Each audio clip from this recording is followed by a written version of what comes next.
नमस्कार विद्यार्थी मित्रांनो, आरव्हीडी अकॅडमी या आपल्या आवडत्या यूट्यूब चॅनलमध्ये सर्वांचे स्वागत आहे। विद्यार्थी मित्रांनो, आज आपल्याकडे आरोग्य सेवक या पदाचा पेपर झाला होता। तर या परीक्षेमध्ये कशा प्रकारचे प्रश्न परीक्षेमध्ये विचारण्यात आले होते या ठिकाणी आज आपण व्हिडिओ घेतलेला आहे। विद्यार्थी मित्रांनो, हा व्हिडिओ सर्वांनी शेवटपर्यंत पाहायचा आहे। व्हिडिओ आवडल्यास व्हिडिओला एक लाईक करायचा आहे आणि चॅनलवर नवीन असल्यास चॅनलला सबस्क्राइब करायचं आहे, कारण तुम्हाला अशी महत्त्वपूर्ण व्हिडिओज नक्कीच बघावयास मिळतील। तर विद्यार्थी मित्रांनो, आपल्या व्हिडिओला सुरुवात करूया। बघा या ठिकाणी प्रश्न क्रमांक पहिला बघा विद्यार्थी मित्रांनो, मानवी त्वचेशी संबंधित असलेले रोग पुढीलपैकी कोणते? मानवी त्वचेशी संबंधित असलेले रोग पुढीलपैकी कोणते रोग आहेत?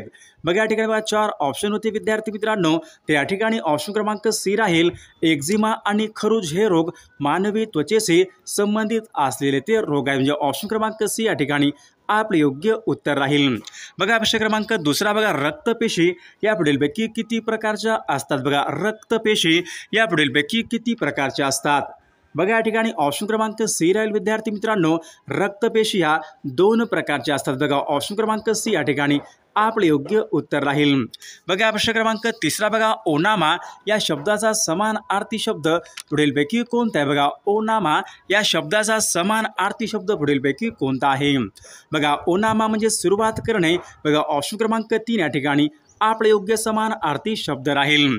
बघा प्रश्न क्रमांक चौथा बघा, खालीलपैकी कोणत्या ग्रंथीच्या माध्यमामधून मानवी शरीराचे तापमान हे समतोल राखण्यात येते? खालीलपैकी कोणत्या ग्रंथीच्या माध्यमामधून मानवी शरीराचे तापमान हे समतोल राखण्यास मदत होते?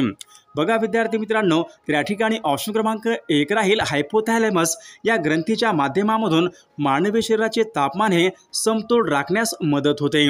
बघा प्रश्न क्रमांक 5 बघा, आधुनिक परिचारिकेचे जनक असे पुढीलपैकी कोणास म्हटले जाते? आधुनिक परिचारिकेचे जनक असे पुढीलपैकी कोणास म्हटले जाते? बघा विद्यार्थी मित्रांनो, या ठिकाणी ऑप्शन क्रमांक 4 राहील फ्लॉरेन्स नाइटिंगेल यांना आधुनिक परिचारिकेचे जनक असे म्हणतात। बघा ऑप्शन क्रमांक डी या ठिकाणी आपले योग्य उत्तर राहील। बघा प्रश्न क्रमांक 5 बघा, थुंकीतून रक्त पडणे हे पुढीलपैकी कोणत्या रोगाचं लक्षण आहे? बघा थुंकीमधून रक्त पडणे हे पुढीलपैकी कोणत्या रोगाचं लक्षण आहे? बघा विद्यार्थी मित्रांनो, तर या ठिकाणी बघा ऑप्शन क्रमांक सी राहील थुंकीमधून रक्त पडणे हे क्षयरोगाचं ते लक्षण आहे। बघा प्रश्न क्रमांक 6 बघा या ठिकाणी इंग्लिशचा प्रश्न आहे विद्यार्थी मित्रांनो, Gaurav is thirsty then how will he take permission? बघा या ठिकाणी विद्यार्थी मित्रांनो, या ठिकाणी असा प्रश्न विचारलाच होता, Gaurav is thirsty then how will he take permission? बघा तो या ठिकाणी कशा प्रकारे या ठिकाणी परमिशन मागू शकतो या ठिकाणी आपल्याला योग्य वाक्य या ठिकाणी ओळखायचं आहे। बघा ऑप्शन क्रमांक या ठिकाणी 1 राहील मे आय ड्रिंक वॉटर प्लीज? या ठिकाणी ऑप्शन क्रमांक 1 या ठिकाणी आपले योग्य उत्तर होतं। बघा प्रश्न क्रमांक 7 बघा, choose the correct adjective from the word? बघा या ठिकाणी वर्ड होता विद्यार्थी मित्रांनो अट्रॅक्ट, या ठिकाणी आपल्याला ॲडजेक्टिव्ह या ठिकाणी बनवायचं होतं। बघा या ठिकाणी ऑप्शन क्रमांक बी राहील विद्यार्थी मित्रांनो, अट्रॅक्टिव्ह या ठिकाणी आपली ॲडजेक्टिव्ह फॉर्म असेल। बघा प्रश्न क्रमांक 8 बघा, मूलभूत व्यक्तिमत्व लक्षणे वयाच्या पुढीलपैकी कोणत्या वर्षी विकसित होतात? बघा मूलभूत व्यक्तिमत्व लक्षणे बघा पुढीलपैकी कोणत्या वयामध्ये विकसित होतात? बघा या ठिकाणी ऑप्शन क्रमांक डी राहील विद्यार्थी मित्रांनो, 6व्या वयामध्ये ते विकसित होतात। बघा पुढचा प्रश्न बघा, मानवी आरोग्यासाठी योग्य असणाऱ्या पाण्यामध्ये फ्लोराईडचे जास्तीत जास्त प्रमाण पुढीलपैकी किती असावे लागते? बघा मानवी आरोग्यासाठी योग्य असलेल्या पाण्यामध्ये फ्लोराईडचे प्रमाण पुढीलपैकी किती असावे लागते? बघा या ठिकाणी ऑप्शन क्रमांक सी 1.5 ppm एवढं फ्लोराईडचं प्रमाण हे असायला पाहिजे। बघा पुढचा प्रश्न बघा, 1 डिसेंबर हा दिवस पुढीलपैकी कोणता दिवस म्हणून साजरा केला जातो? बघा 1 डिसेंबर हा दिवस पुढीलपैकी कोणता दिवस म्हणून साजरा केला जातो? बघा 1 डिसेंबर बघा 1 डिसेंबरला कोणता दिवस असतो? जागतिक एड्स दिवस। बघा ऑप्शन क्रमांक सी या ठिकाणी आपले योग्य उत्तर राहील। बघा प्रश्न क्रमांक 11 बघा, रबराच्या वल्कनायझेशन या पद्धतीमध्ये पुढीलपैकी कोणता पदार्थ वापरतात? रबराच्या वल्कनायझेशन या प्रक्रियेमध्ये पुढीलपैकी कोणता पदार्थ वापरतात? बघा प्रश्न बघा विद्यार्थी मित्रांनो, तर या ठिकाणी बघा ऑप्शन क्रमांक 2 राहील, रबराच्या वल्कनाच्या पद्धतीमध्ये गंधक हा पदार्थ या ठिकाणी वापरतात. प्रश्न क्रमांक 12 बघा, ध्वनी ऊर्जेचे प्रसारण पुढीलपैकी कोणत्या तरंगामार्फत होते? बघा, ध्वनी ऊर्जेचे प्रसारण पुढीलपैकी कोणत्या तरंगामार्फत हे होत असते? बघा, ध्वनी ऊर्जेचे प्रसारण विद्यार्थी मित्रांनो अणुतरंग या तरंगामार्फत हे होत असते. प्रश्न क्रमांक पुढचा बघा, पुढीलपैकी कोणते औषध हे क्षयरोगासाठी वापरतात? पुढीलपैकी कोणते एक औषध आहे विद्यार्थी मित्रांनो, ते औषध क्षयरोगासाठी वापरतात? बघा, स्ट्रेप्टोमायसिन हे औषध प्रामुख्याने क्षयरोगासाठी ते वापरतात. बघा पुढचा प्रश्न बघा, choose the correct spelling of the word. बघा विद्यार्थी, या ठिकाणी आपल्याला करेक्ट स्पेलिंग असलेला शब्द या ठिकाणी आपल्याला निवडायचा होता. बघा या ठिकाणी बघा डिसिव्ह हा शब्द होता विद्यार्थी मित्रांनो, या ठिकाणी आपल्याला करेक्ट स्पेलिंग असे शब्द या ठिकाणी आपल्याला निवडायचा होता. बघा या ठिकाणी ऑप्शन क्रमांक 1 राहील, डिसिव्ह या ठिकाणी आपलं करेक्ट स्पेलिंग असलेला तो शब्द राहील.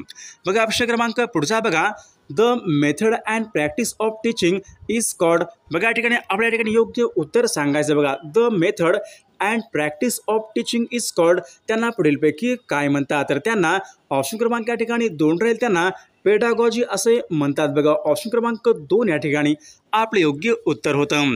बघा प्रश्न क्रमांक पुढचा बघा, रोगाचं निदान करण्यासाठी शरीरामधील एखाद्या भागाचा तुकडा घेण्याच्या पद्धतीला पुढीलपैकी कोणत्या नावाने संबोधतात? बघा, रोगाचं एखादं निदान करायचं असेल विद्यार्थी मित्रांनो, तर त्या भागाचा तुकडा घेण्याच्या पद्धतीला पुढीलपैकी काय म्हणतात? तर त्यांना बायोप्सी असे म्हणतात.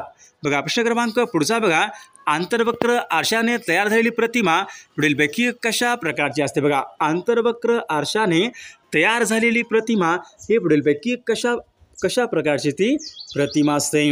बघा, आंतरवक्र आरशाने तयार झालेली प्रतिमा ऑप्शन क्रमांक या ठिकाणी 3 राहील, पदार्थ नाभीय बिंदू आणि ध्रुवाच्या मध्ये ठेवला असेल तर ती आभासी असते. बघा ऑप्शन क्रमांक 3 या ठिकाणी आपले योग्य उत्तर राहील.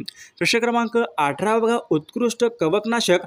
बघा पुढीलपैकी उत्कृष्ट कवकनाशक पुढीलपैकी कशाला म्हणतात? बघा प्रश्न विद्यार्थी मित्रांनो, तर उत्कृष्ट कवकनाशक असे बार्डो मिश्रणाला उत्कृष्ट कवकनाशक असे म्हणतात. बघा प्रश्न क्रमांक 19 बघा, कोणत्याही वस्तू हलवण्यासाठी लागणारे बल हे वस्तूच्या पुढीलपैकी कशावर अवलंबून असते? बघा, कोणतीही वस्तू हलवण्यासाठी लागणारं बल हे विद्यार्थी मित्रांनो वस्तूच्या पुढीलपैकी कशावर अवलंबून असते? बघा या ठिकाणी ऑप्शन क्रमांक 2 राहील, कोणतीही वस्तू हलवण्यासाठी लागणारं बल हे वस्तुमानावर ते या ठिकाणी अवलंबून असते. ऑप्शन क्रमांक 2 आपले योग्य उत्तर राहील. प्रश्न क्रमांक 20 बघा, भारताची पहिली अणुभट्टी अप्सरा पुढीलपैकी कोणत्या वर्षी ती सुरू करण्यात आली? भारताची पहिली अणुभट्टी अप्सरा आहे पुढीलपैकी कोणत्या वर्षी ती सुरू करण्यात आली होती? बघा, भारताची पहिली अणुभट्टी अप्सरा सन 1956 पासून ती सुरू करण्यात आली. बघा ऑप्शन क्रमांक 3 आपले योग्य उत्तर राहील. प्रश्न क्रमांक 21 बघा, इंग्रज सरकारने जस्टिस ऑफ पीस हा बहुमोल सन्मान पुढीलपैकी कोणाला दिला होता? इंग्रज सरकारने जस्टिस ऑफ पीस हा बहुमोल सन्मान पुढीलपैकी कोणाला दिला होता? बघा, नाना जगन्नाथ शंकर शेट यांना इंग्रज सरकारने जस्टिस ऑफ पीस हा बहुमोल सन्मान त्यांना दिला होता. प्रश्न क्रमांक 22 बघा, खिलाफत चळवळीचे अध्यक्ष पुढीलपैकी कोण होते? बघा, खिलाफत चळवळीचे अध्यक्ष पुढीलपैकी कोण होते? बघा, खिलाफत चळवळीचे अध्यक्ष महात्मा गांधी हे खिलाफत चळवळीचे अध्यक्ष होते. बघा प्रश्न क्रमांक पुढचा बघा, मद्रास प्रांतामध्ये होम रूल लीगची स्थापना पुढीलपैकी कोणी केली? बघा, मद्रास प्रांतामध्ये होम रूल लीगची स्थापना पुढीलपैकी कोणी केली होती? बघा, मद्रासमध्ये होम रूल लीगची स्थापना डॉक्टर ॲनी बेझंट यांनी मद्रास प्रांतामध्ये होम रूल लीगची स्थापना ही केली होती. बघा पुढचा प्रश्न बघा, राजकोषीय संघराज्यवाद ही संज्ञा पुढीलपैकी कोणी मांडलेली ती संज्ञा? बघा, राजकोषीय संघराज्यवाद ही संज्ञा पुढीलपैकी कोणी मांडलेली ही संज्ञा आहे? बघा, ही संज्ञा कोणी मांडली होती? तर मसग्रेव्ह या शास्त्रज्ञांनी ही संज्ञा मांडलेली आहे. बघा पुढचा प्रश्न बघा, आंतरराष्ट्रीय वॉर रेषा पुढीलपैकी कोणत्या रेखावृत्तावरून जाते? बघा, आंतरराष्ट्रीय वॉर रेषा पुढीलपैकी कोणत्या रेखावृत्तावरून ती जाते? बघा, 180 रेखावृत्त पूर्व या रेखावृत्तावरून आंतरराष्ट्रीय वॉर रेषा ही जाते. बघा पुढचा प्रश्न बघा, विषुववृत्तीय प्रदेशामधील अरण्यांना पुढीलपैकी काय म्हणतात? विषुववृत्तीय प्रदेशामधील अरण्यांना पुढीलपैकी काय म्हणतात? बघा विद्यार्थी मित्रांनो, त्यांना सदाहरित वने असे म्हणतात. बघा ऑप्शन क्रमांक सी या ठिकाणी आपले योग्य उत्तर राहील. विद्यार्थी मित्रांनो, सर्वांनी व्हिडिओला एक लाईक करायचा आहे आणि चॅनलला सबस्क्राईब करायचं आहे. आणि आपला हे सर्व प्रश्न विद्यार्थ्यांनी आपल्याकडे पाठवले होते आणि तेच प्रश्न आपण या ठिकाणी घेतलेले. विद्यार्थी मित्रांनो, सर्वांनी एक लाईक तर करायचा आहे, चॅनलला सबस्क्राईब करायचं आहे, कारण तुम्हाला अशी महत्त्वपूर्ण व्हिडिओज नक्कीच बघावयास मिळतील.